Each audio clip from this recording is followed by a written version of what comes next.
Bendiciones, mis amados, que tuvimos ahí un pequeño inconveniente para empezar. Los programas en vivo son así.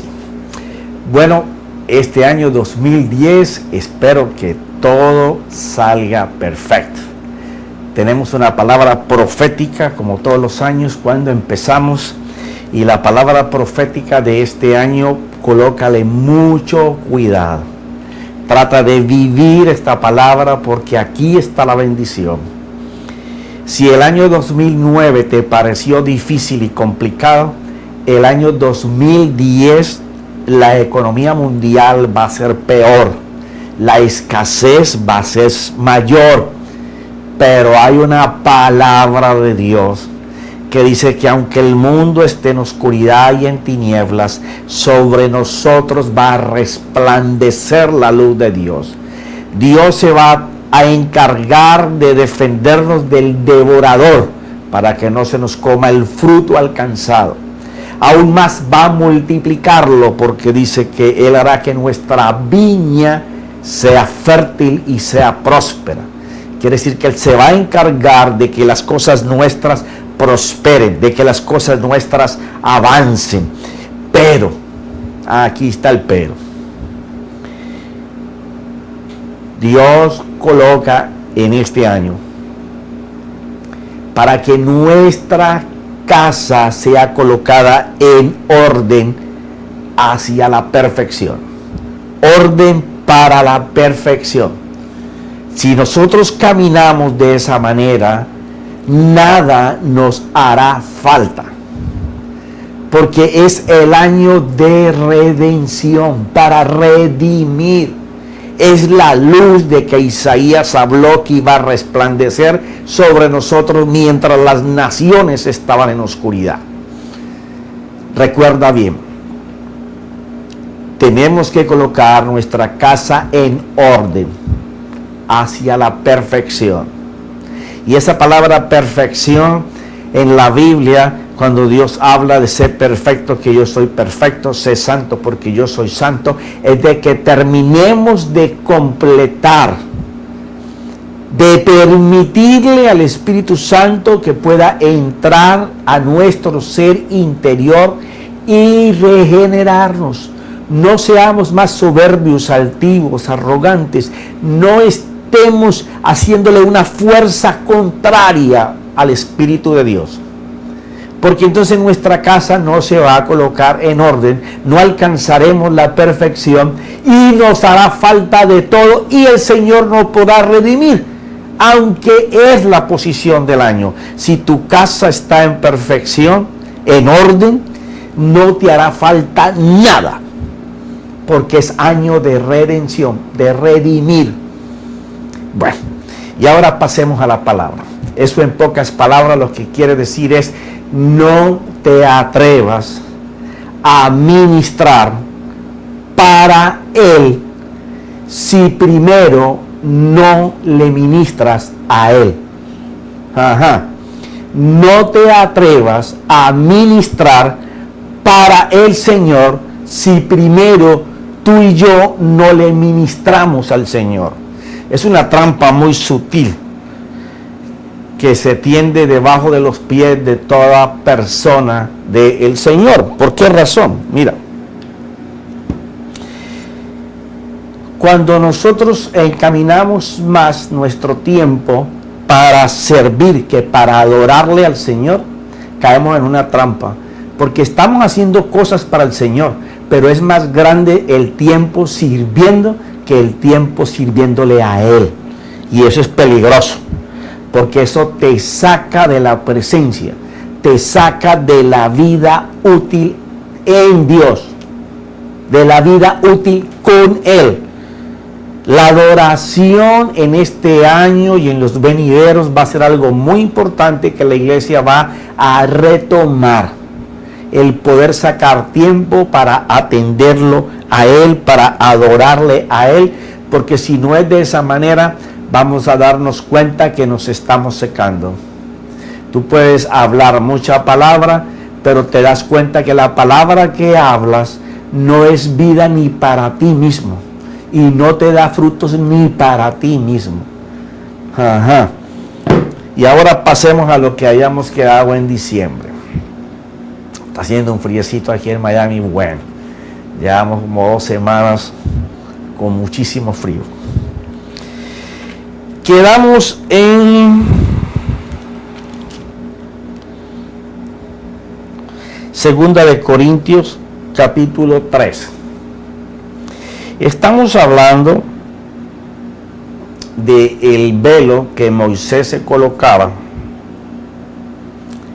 para que el pueblo no se asustara de ver el brillo que él tenía, pero a su vez Moisés sabía que detrás del velo se iba desvaneciendo lo que enseñaba la gloria de Dios sobre él, porque solamente ese contacto venía cuando él estaba con el Señor.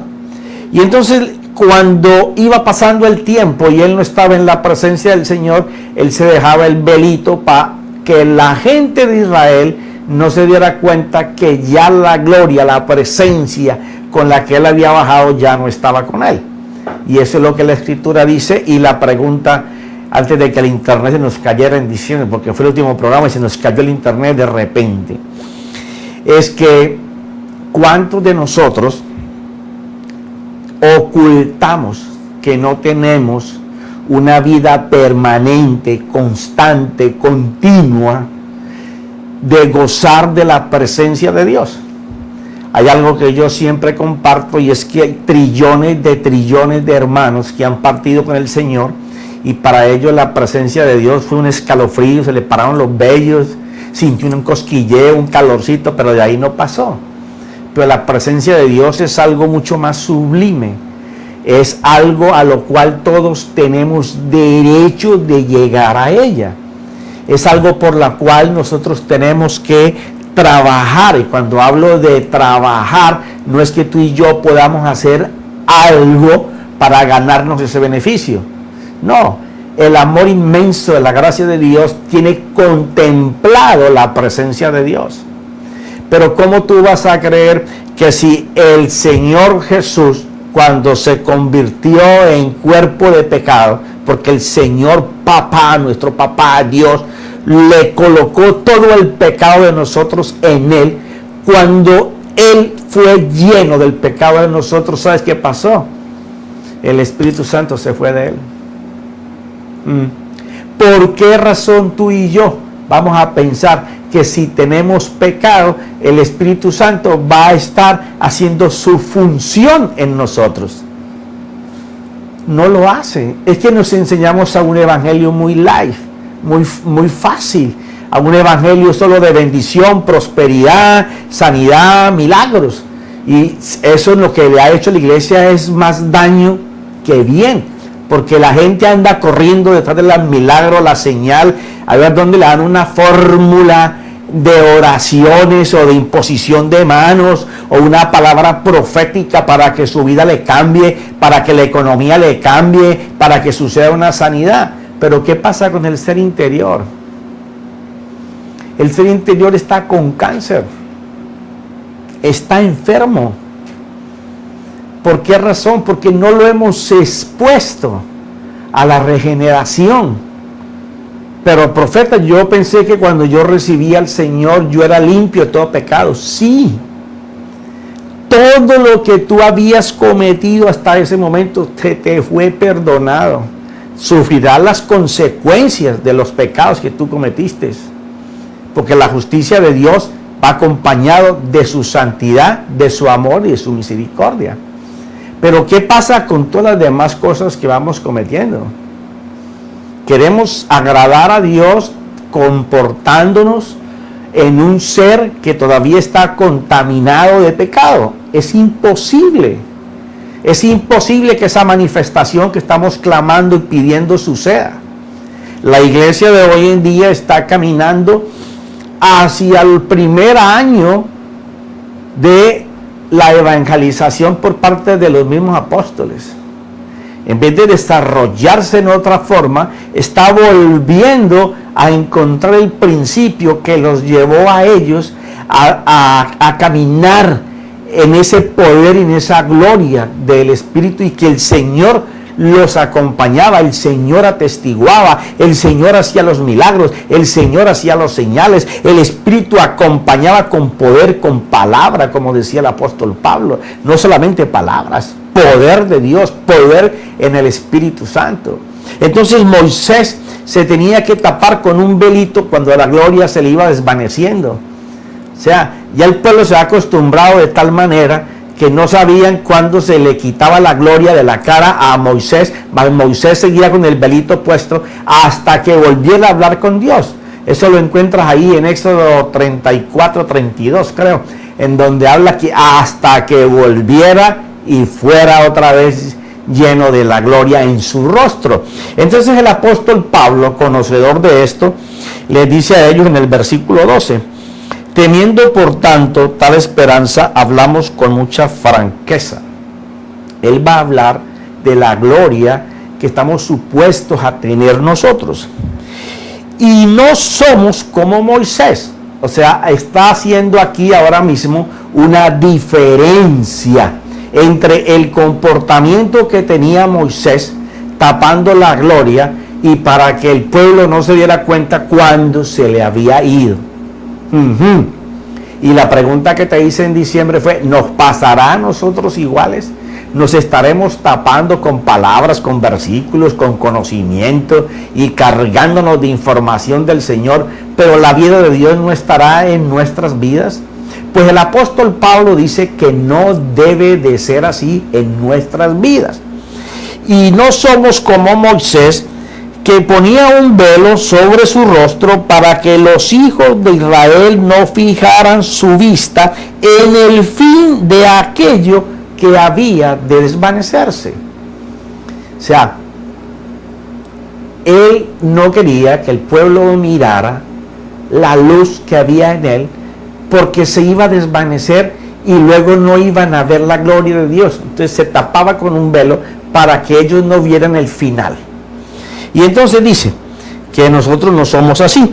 Y dice el 14: pero el entendimiento de ellos se endureció, porque hasta el día de hoy, en la lectura del antiguo pacto, el mismo velo permanece sin alzarse, pues solo en Cristo es quitado.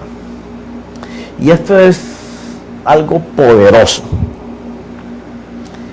Tú sabes que estoy contando los meses, las semanas, los días, las horas, cuando empecemos a hablar del templo de Dios en nosotros. Eso va a ser algo maravilloso. ¿Por qué razón? Porque si nosotros somos el templo de Dios y somos sacerdotes de Dios, pues nosotros debemos de oficiar como sacerdotes a Dios en ese templo.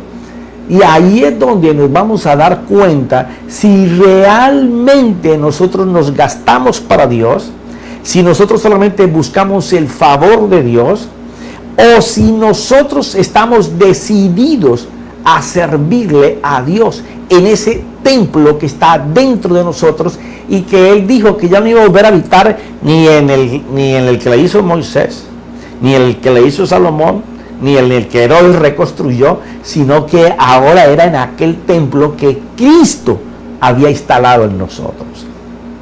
Entonces, Él está hablando de que nosotros pertenecemos a una gloria que no se desvanece, que no se quita, que se ve, que se refleja, que las personas pueden ver cuando nos miran el resplendor de la gloria de Dios, y no tenemos que taparlo con un velo, sino que la gente ve en nosotros al Señor cuando nos mira. Uy, esa es una palabra fuerte. Esa es una palabra bastante fuerte. Porque mira, Él dice aquí que solamente se alcanza en Cristo. Cuando Cristo se instala en tu corazón a vivir, no como un turista, no como un visitante, sino que se instala definitivamente, ese velo se quita y la gente empieza a verlo a Él en nosotros. Y dice: y hasta el día de hoy, cada vez que se lee a Moisés, un velo está puesto sobre sus corazones. Pero cuando alguno se vuelve al Señor, el velo es quitado. Ok. Fíjate que hay que hacer algo. Cuando uno se vuelve al Señor, quiere decir que el Señor está como a la espalda mía, porque si estuviera al lado yo lo miraba, y si estaba al frente también. Quiere decir que el Señor está a mi espalda y yo estoy caminando en un sentido contrario, donde me alejo de la presencia de Él. Pero si yo me vuelvo al Señor, Él se va a encargar de que el velo sea quitado y yo pueda ver la gloria que Moisés trataba de tapar para que no se dieran cuenta que se le desaparecía, pero que Pablo dice que en nosotros no es así, porque en nosotros la gloria es permanente, porque Cristo que habita en nosotros ha garantizado que la gloria, el esplendor de la luz que la humanidad está esperando ver, brillará en nuestro rostro, en nuestro corazón. Y él afirma de la siguiente manera, para que nosotros nos demos cuenta si estamos en esa dimensión. Dice: pero cuando alguno se vuelve al Señor, el velo es quitado. Ahora bien, el Señor es el Espíritu. Donde está el Espíritu del Señor, hay libertad. Mira esto. Ahora bien, el Señor Jesucristo es el Espíritu que te da la libertad. La libertad de poseer la gloria que va a resplandecer en tu vida, la que las naciones y los pueblos y las personas que están en oscuridad están esperando ver para ir hacia ese lugar. Entonces él ahora va a decir los por qué esa gloria, debiendo de estar en nosotros, no está. Y entonces dice el versículo 18, pero nosotros todos, no dice nosotros los apóstoles, los profetas, los pastores, los evangelistas, los maestros, los que sirven, no, todos, nosotros todos, con el rostro descubierto. Quiere decir que yo iba en camino contrario y tenía el velo. Me vengo al Señor y ahora en el Señor me quita el velo. Ahora mi rostro está descubierto y ahora yo me voy a dar cuenta si en mí está la gloria, si en mí se refleja Jesucristo, si en mí se refleja el Espíritu de Dios, si en mí se refleja la habilidad del Espíritu de Isaías 11:1, si en mí están los dones de Corintios capítulo 12, si en mí está el fruto del Espíritu en Gálatas 5:22, entonces ahora el velo, el Señor me lo quita.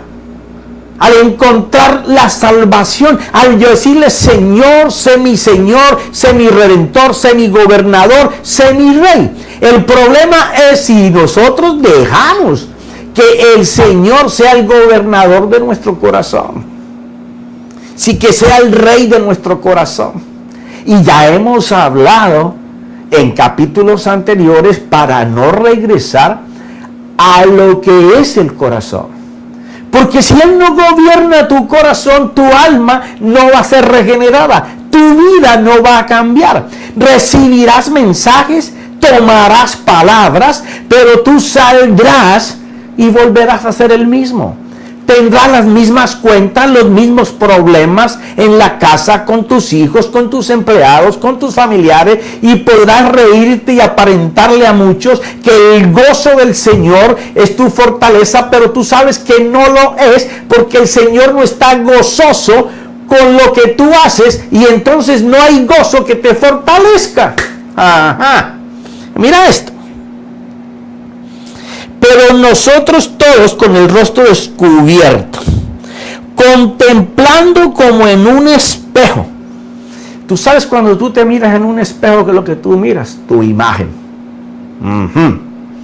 Pablo dice que nos miremos en un espejo, habiéndonos quitado ese velo en Cristo, y que contemplemos, cuando nos miramos en el espejo, la gloria de Dios. Ahora fíjate, él está haciendo una alegoría, contemplándonos como en un espejo la gloria del Señor. Estamos siendo transformados en la misma imagen de la gloria, en gloria, como por el Señor, el Espíritu. Ok, vamos para allá. Quiere decir que nos paramos, no eventualmente, sino que nos estamos mirando en el espejo, ya que el Señor nos quitó el velo. Pero ahora la imagen que nos regresa el espejo es la naturaleza de nosotros queriendo servirle al Señor. Mentirosos, celosos, envidiosos, con intenciones malévolas, tratando de hurtar, de blasfemar, de hacer juicio, estando en celo, en rivalidad, en contienda, en borracheras, en orgías, en adulterio, en fornicación, bueno, en todas las cosas que nos agobia a aquel que no ha entregado su corazón y que todavía tiene muchas áreas de su vida que están expuestas delante del espejo, que no devuelven la imagen de Dios, sino la imagen de Él. O sea que a esa persona no le ha sido quitado el velo.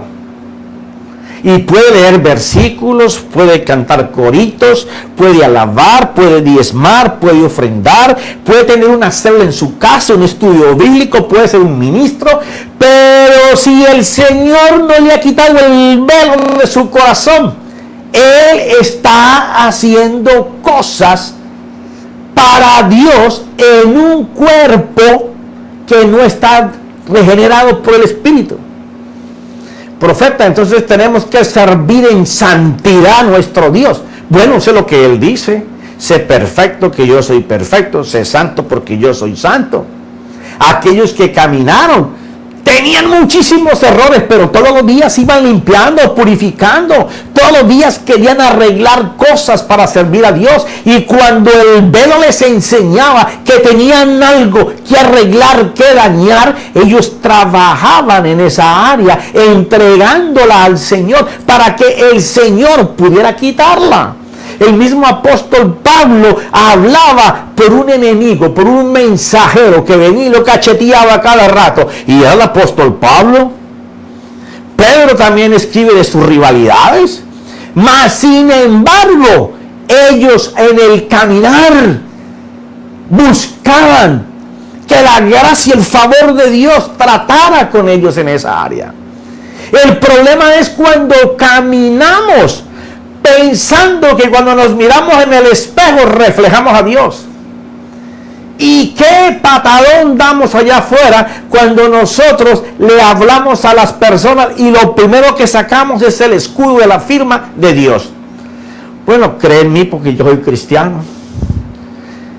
Lo que estamos diciéndole es: mira, tú conmigo haz un negocio seguro porque yo soy de Dios. Y cuando actuamos, cuando hablamos, cuando nos portamos, es todo lo contrario a eso que estamos haciendo. O sea, es imposible que nosotros pretendamos que el favor de la gloria de Dios, la bendición de Dios, fluya a través de nosotros mientras nosotros tengamos un corazón que no se deja gobernar por Dios. Imposible. Mira lo que dice Santiago respecto a esto. Vamos a Santiago 1.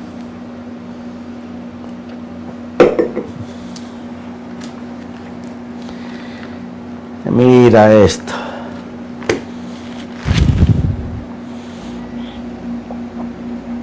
Por lo cual, desechando toda inmundicia y todo resto de malicia, él va a comenzar a decir cosas a la iglesia. Recuerda que estas cartas le fueron escritas a la iglesia para que se comportara en caminos espirituales y dejara los naturales. Una persona que no tenga a Dios en su corazón, le va a ser difícil entender estas cosas.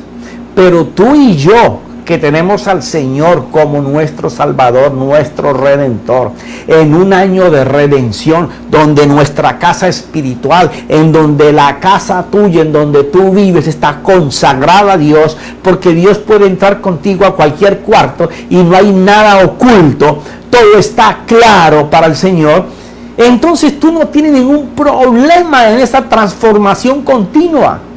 Porque tú no estás, tus motivaciones no es ocultar malicias, intenciones. Las tuyas son todos los días sacártelas, para que cuando te mires en el espejo de Dios, se refleje el rostro de Dios, no el tuyo.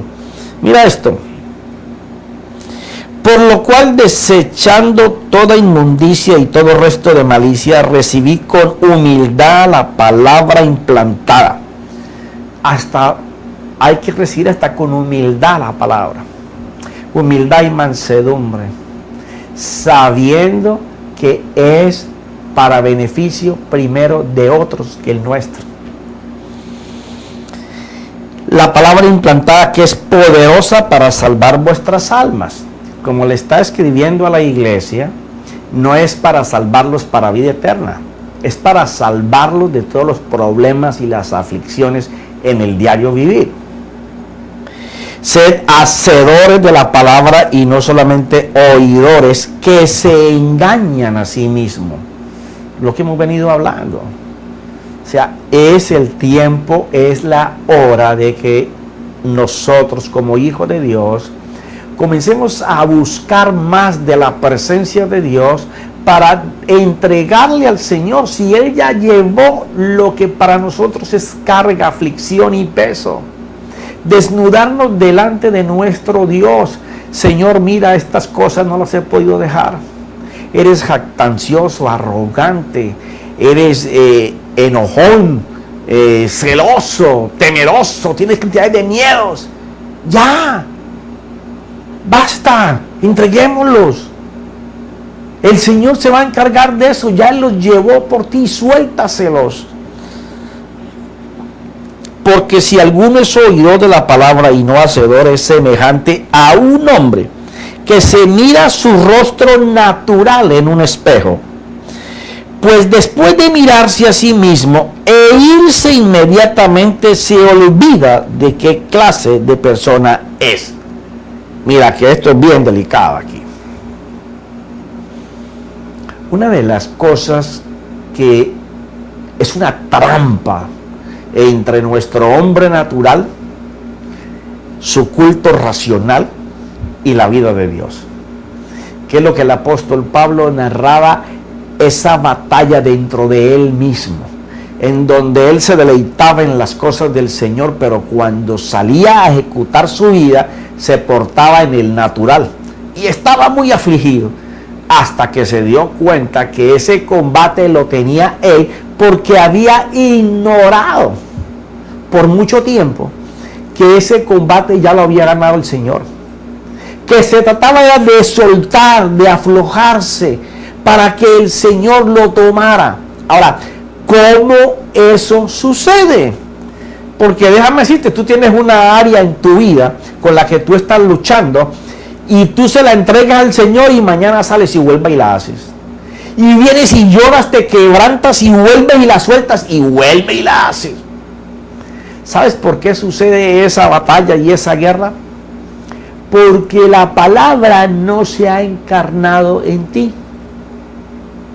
Cuando la palabra se encarna en ti, tu conciencia, que es de lo que te venimos hablando, aquella que es tu juez interior, que usa tu memoria para decirte que estás mal o que estás bien. Pero cuando ella no te puede hacer juicio y tu voluntad sigue haciendo lo mismo, es porque tu conciencia está contaminada y tú rechazas que la palabra de Dios te pueda limpiar. O sea, provisión hay. El hecho ya sucedió. Nosotros llegamos tarde o no queremos llegar. somos rebeldes a la mano que va a quitar eso. Porque si tú y yo pudiéramos quitar el pecado, como te lo he dicho muchas veces, en vano hubiera venido Jesús. Si tú tienes un área en tu vida con la que tú estás luchando, ni te atrevas a querer dejarla. Porque ya has visto cuántas veces caes, te paras, caes, te paras. Y lo que está haciendo es que te está secando. Te está apartando de una vida lluviosa de la gracia de Dios. ¿Por qué razón? Porque tú necesitas es recordar. Ay, aquí da la palabra. Cuando la conciencia toma la fuerza que le da la palabra implantada y ahora ella suma al bando de lo bueno y a sentir vergüenza por lo que estaba haciendo, él ahora cuando sale del espejo y va a caminar, él anda recordando lo que no debe hacer. Si tú sales a que el Señor te cambie un área y tú no estás recordando que el Señor está encargándose de esa área para quitártela de tu vida, y tú te olvidas de que eso está pasando, vuelves y lo haces, porque no lo has entregado. Porque aquel que entrega el área está atento a que apenas vaya a suceder, tiene la fuerza interior, su conciencia se ha robustecido, porque en la presencia de Dios tú fuiste alimentado en tu ser interior por algo que no conocías, que te hace saber de que Él te va a ayudar a salir. Entonces el apóstol Santiago dice lo siguiente: pues después de mirarse a sí mismo e irse, inmediatamente se olvida de qué clase de persona es. Ahora mira cómo se arregla. Pero esos perros de la Biblia son unos stop para parar con los dos frenos en el pedal. Pero el que mira atentamente, o sea, que considera cuidadosamente el área que tiene que cambiar, el que mira atentamente a la ley perfecta, la ley de la libertad, y permanece en ella, no habiéndose vuelto un oidor olvidadizo, sino un hacedor eficaz, este será bienaventurado en lo que hace. Ok, tú tienes el área mala, porque recuerda que al mirarte en el espejo, la imagen que te devolvió es que todavía hay áreas en tu vida que no has querido soltar, y que son las áreas que te están impidiendo colocar tu casa espiritual en orden a la perfección de Dios, para que no te haga falta nada, ningún tipo de bendición, porque Dios redimió todo para ti. Entonces, aquel que se da cuenta de este paso, si él sabe que él miente, cuando él sale a hacer su vida en el mundo natural, él está atento a que el Señor dijo que él, primero, que los mentirosos no iban a heredar el reino de Dios. Segundo, que la mentira iba a salir tan pronto se instalara la verdad. Tercero, que el Señor, eso que te está acusando y que te vence y no te deja caminar, Él ya lo llevó y lo venció para ti. Entonces, aquel está atentamente observando lo que Dios dice respecto de lo que Él no puede. Por cuanto Él está atento, la palabra que tiene vida, que es espíritu, comienza a trabajar en el área tuya, sea cual sea, celos, odio, rencor, venganza, la que tú quieras. Ponle el nombre de la que tú tengas y comienza a trabajar con una conciencia maciza, una conciencia fortalecida, fuerte, en donde sabes que el Señor te va a apoyar, te va a ayudar, te va a dar la mano. Porque recuerda, Él se goza en los justos. ¿Cuál es el justo? Aquel que camina dándose cuenta de que el que lo justifica lo llama justo, aunque lo ve pecador, porque su gracia dice que Él le va a ayudar a caminar para sacarlo del atolladero donde está. Y Él le dice, mira, tú eres mi justo, sobre tu cabeza he puesto bendición, de mi mano estás prendido y te voy a levantar siempre. Podrá venir todo el mundo contra ti, pero yo te levantaré, te pondré en tierra firme, porque eres mi justo. Aquel que está caminando, recordándole a su ser interior la libertad que Cristo hizo, todos los días que se mire en el espejo, va a ir de gloria en gloria, de gloria en gloria. Cada día va a ser más parecido a su Dios. No tendrá un velo, a velo descubierto, con aquella mano de Jesús que se lo quitó para enseñarle lo que Él es, y que Él le dijo que Él tomaba eso. Va a caminar dándose cuenta de que el Señor en el día a día lo va a limpiar, y que su casa espiritual va a ser levantada a la perfección. Pues vamos a Corintios. Contemplando como en un espejo la gloria del Señor, estamos siendo transformados en la misma imagen de la gloria en gloria, como por el Señor el Espíritu. Capítulo 4. Por tanto, o sea, ya te dije cómo lo vamos a hacer, dice el apóstol Pablo. Te dije la carnalidad que hay en ti, que estás parecido a Moisés tapándola para que no lo miren todos los demás.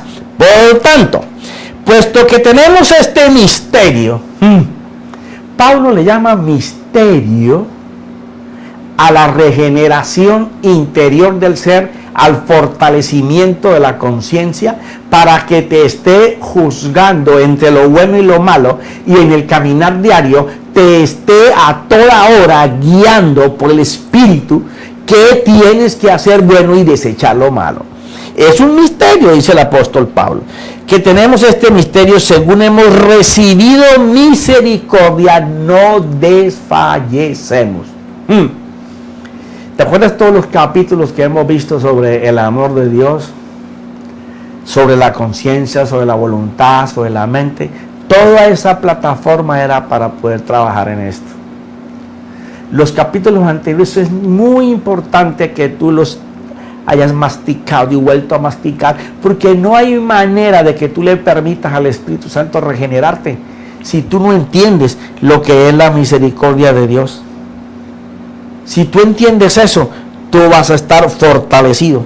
El versículo dice, sino que hemos renunciado a lo oculto y vergonzoso.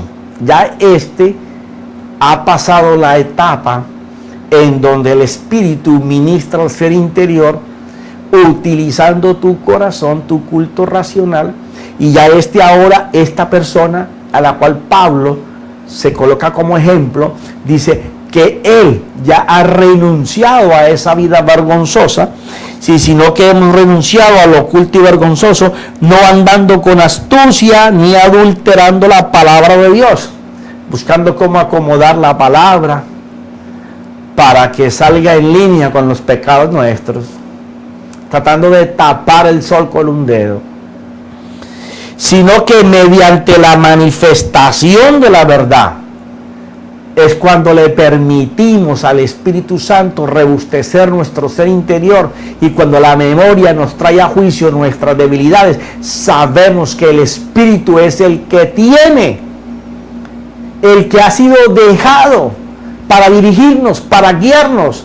Nuestra conciencia no va a estar contaminada entre el hombre natural y el hombre de Dios. Ella va a estar dispuesta para Dios. Nuestra voluntad, ¿sabes qué va a hacer? Va a obedecer siempre a Dios, porque la conciencia le va a estar enseñando lo bueno y lo malo. Ni adulterar la palabra de Dios, sino que mediante la manifestación de la verdad nos recomendamos a la conciencia de todo hombre en la presencia de Dios. ¡Wow! Esta es una palabra muy fuerte. Ya Pablo no está hablando ni de mirarse en el espejo. Hablando de que ahora se mira en el espejo. No. El apóstol Pablo lo que está hablando ahora es lo siguiente. Hemos dejado de hacer todas las cosas que eran sucias, inmundas, malas, viles, que no le agradaban al Señor, que nosotros ahora ya somos capaces de recomendarnos a los hombres de buena conciencia, que como nosotros están en la presencia de Dios, porque ellos podrán valorar si Dios se refleja a través de nosotros.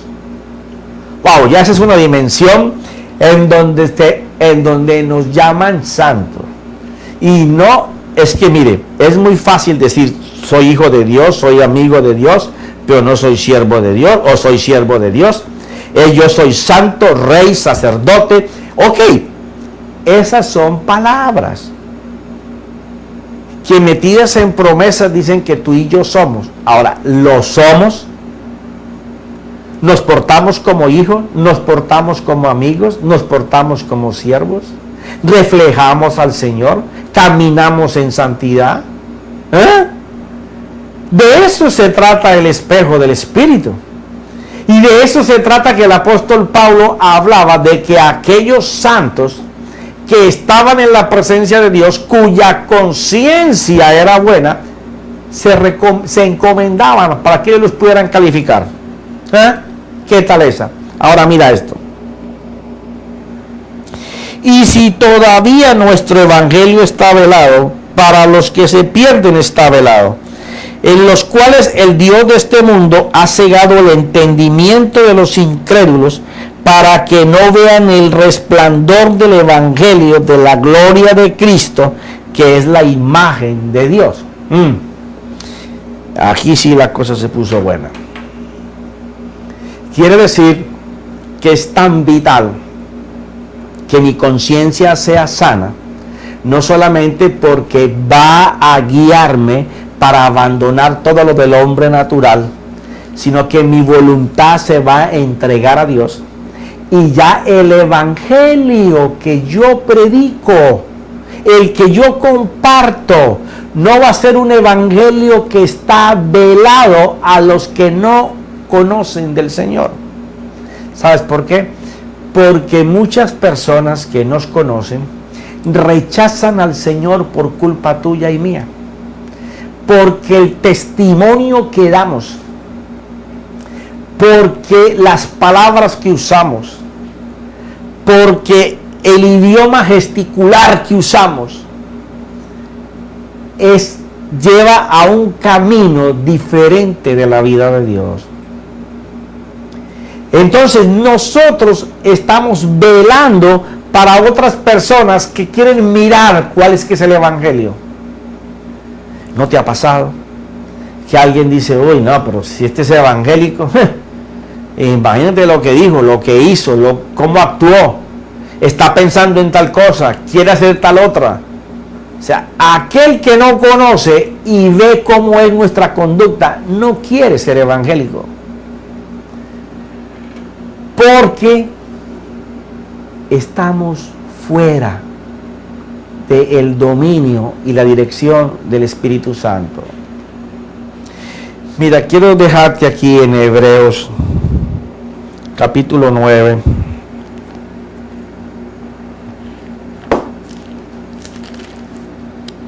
Mira esto. Versículo 14. ¿Cuánto más la sangre de Cristo? Está hablando de cómo se limpiaban de pecado aquellos allá en el tabernáculo.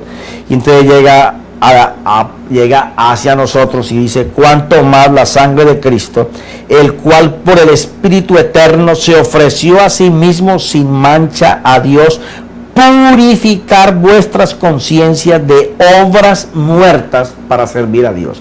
Ahora mira. ¿Te acuerdas cuando hemos estado hablando en los capítulos anteriores sobre el pecado? Sobre lo que el Señor hizo con lo alto, con lo que era largo, lo profundo, lo ancho, todas las dimensiones del amor de Dios. Bueno, Ahora aquí la palabra nos enseña que cuanto más por la sangre de Cristo, el cual usa el Espíritu, y por él se ofreció sin mancha a Dios para purificar vuestras conciencias. ¿Qué quiere decir? Purificar, que ya esta gente son hijos, pero todavía hay cosas en su ser interior que tienen que ser cambiadas. Su conciencia todavía no tiene la fuerza para desclavizar, para sacar de la esclavitud a la voluntad, la cual sigue sujeta a tus actitudes, tus emociones, tus afectos, tus intenciones. Entonces, dice que el Espíritu, utilizando el sacrificio del Señor, va a purificar tu conciencia. ¿Qué quiere decir esto? Que si tú no conoces el plan de redención, lo que pasó del Monte de los Olivos, el pretorio, el castigo sobre el Señor, el camino al Calvario, lo que fue el Calvario, lo que fue la cruz, lo que fue la resurrección, tú no puedes entender cómo es que el Espíritu Santo usa esa sangre de ese sacrificio para purificar tu conciencia. Entonces estamos en un evangelio de mucho bla, bla, bla, bla. Pero la vida interior de nosotros no tiene la gloria de Dios. ¿Por qué razón?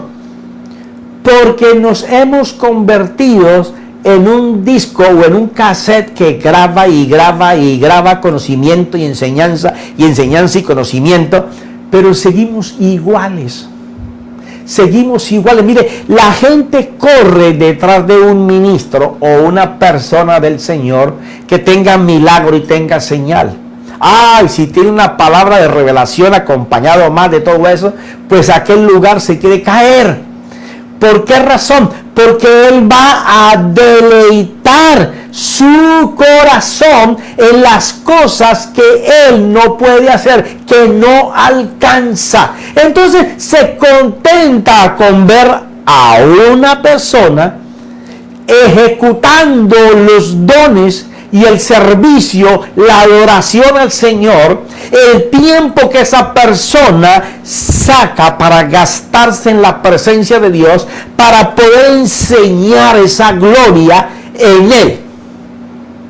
Porque la gloria está sobre él, la unción está sobre él, el espíritu de discernimiento y sabiduría está sobre él, la señal de fe, la señal de milagro, la señal de sanidad, el hablar en lengua, el interpretar la lengua, ¿ya? Entonces corremos detrás de todo eso y nos gozamos y nos caemos al piso y echamos babasa y hablamos y toda la lengua que usted quiera y suspiran y se caen y se desmayan y ay, que me ponga la mano, y parece que estuvieran como en una película cuando yo era joven, que una película, por decir algo, de la gente 07 y uno se peleaba en el teatro que van a presentar a yo no sé si me acuerdo, Hércules, sí, toda esa gente, y uno se iba y peleaba para poder entrar a ver la película. Así están los cristianos, pelean, ay, que me toque, y si no toca se va enfermo. Y si me da un pañuelo, ay, me parece el pañuelo así se seca, para ver si el punto de seca, si el punto le da un milagro. Hermano, entiendo que Dios nos mandó a colocar las manos y Dios hace cosas.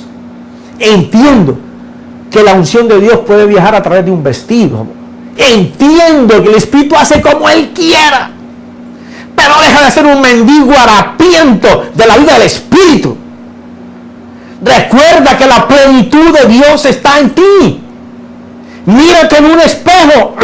¿Por qué es que no está la plenitud en mí? La iglesia tiene que dejar de seguir corriendo como mendiga, como harapienta. Entonces el hombre, la mujer que trajo el Señor con milagro, con señal, con palabra, con sabiduría, con profecía, viene, recoge su ofrenda porque le dan una ofrenda, sale, se va, y usted siguió su vida igualito, si no peor. Porque resulta que en medio del alboroto, usted a lo mejor dio una ofrenda que no debía haber dado y se quedó sin pagar la renta por 4 meses. Ajá, yo te hablo a calzón quitado, mijo. Así es la vida. Tenemos que dejar de estar corriendo detrás de la señal. Cuando la escritura me dice que ella tiene que correr detrás de mí, me tiene que alcanzar. O sea, yo voy caminando tan rápido en la vida espiritual que la bendición tiene que correr detrás de mí para poder alcanzar, cubrirme y que sobre, porque esa es la orden que le dieron. O sea que la iglesia no está caminando en la plenitud que Dios dice en Efesios y en Colosenses que tenemos que caminar. ¡Qué vergüenza! Y mucha de esa culpa la tenemos nosotros, que enseñamos mal. Tenemos que dejar que sea el Espíritu Santo el que funcione. El Espíritu Santo que desafíe, que le enrostre a la gente su pobreza espiritual, porque se han dedicado a hablar de Dios, pero no tienen tiempo para hablarle a Dios. Han sacado mucho tiempo para servirle a Dios, pero no para servir en la obra de Dios, pero no tienen tiempo para servir a ese Dios. Entonces así se enseñó la iglesia. Eso se va a acabar. Dios va a venir por una iglesia gloriosa, en donde todos sus hijos, en todos los lugares del mundo, van a enseñar la plenitud de Dios, porque el Espíritu Santo va a empezar a remecer todo. Y solamente van a quedar parados a aquellos que quieran que el Espíritu Santo sea la manifestación plena, no ellos, la superestrella. Bueno, mis hermanos, estamos empezando el año y espero cosas maravillosas de Dios y que el Espíritu Santo nos lleve en este año por un camino de plenitud. Así que te veré la próxima semana. Que el Señor haya tocado con su Espíritu tu corazón, que te haga mirarte en el espejo de tu corazón, de tu espíritu, a ver qué cosas de Dios tú reflejas y a ver qué cosas hay que quitar para que Dios se acomode y viva allí. Padre, en el nombre de Jesús te doy gracias por el comienzo de este año, Señor, por lo que tú vas a hacer en cada persona, Padre. Y ahora mismo, Señor, si hubiera una persona enferma, si hubiera una persona con aflicción en su corazón, que tu Espíritu Santo, en el nombre poderoso de Jesús, que es más que la enfermedad y más que la aflicción, esté allí en ese lugar sanando a esa persona, física o interiormente. Espíritu Santo, en el nombre de Jesús, amén. Te doy gracias porque tú lo haces. Amén y amén.